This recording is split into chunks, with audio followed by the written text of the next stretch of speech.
একটি হৃদয় বিদারক ঘটনা ঘটে গেল ভারতবর্ষের বুকে।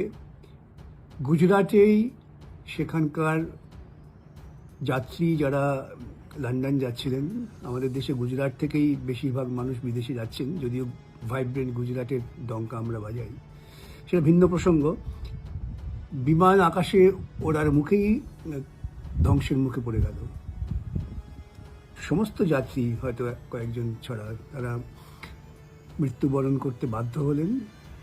প্রশ্ন হচ্ছে, এত বড় দুর্ঘটনা ঘটল কি করে, কারণ কি? অত্যাধুনিক প্রকৌশলের যুগে একটা বিমান ওড়ার সঙ্গে সঙ্গেই বিপর্যয়ের মুখে পড়ে যায়, এ সম্পর্কে একটা গভীর তদন্ত হওয়া দরকার এবং তদন্ত হয়ে সত্য সামনে আসা দরকার।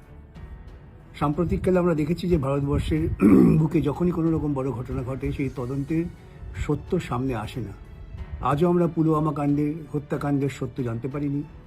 পহেলগাঁও কাণ্ডের সত্য আমরা জানতে পারবো কিনা জানি না, কেন সত্য গোপন করার একটা প্রবণতা আছে। আশা করব যে সরকার সামগ্রিকভাবে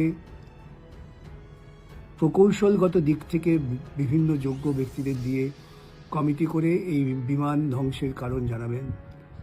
তার কারণ শুধুমাত্র বিমান যাত্রীরাই যে নিহত হয়েছেন তা নয়, শহরের বুকের উপরে একটি মেডিকেল কলেজে ছাত্ররা, তারা পড়ুয়ারা ছিলেন, তারাও নিহত হয়েছেন। এইরকম বিপর্যয়কর ঘটনা ভারতবর্ষের বুকে ইতিপূর্বে ঘটেছে কিন্তু আমার জানা নেই।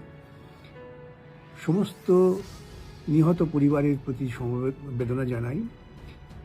আর্থিক ক্ষতিপূরণ তাদের প্রকৃতপক্ষে কোনো রকম সান্ত্বনার ব্যাপার হবে না।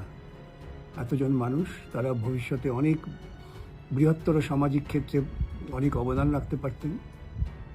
তারা মৃত্যুর মুখে ঢলে পড়লেন।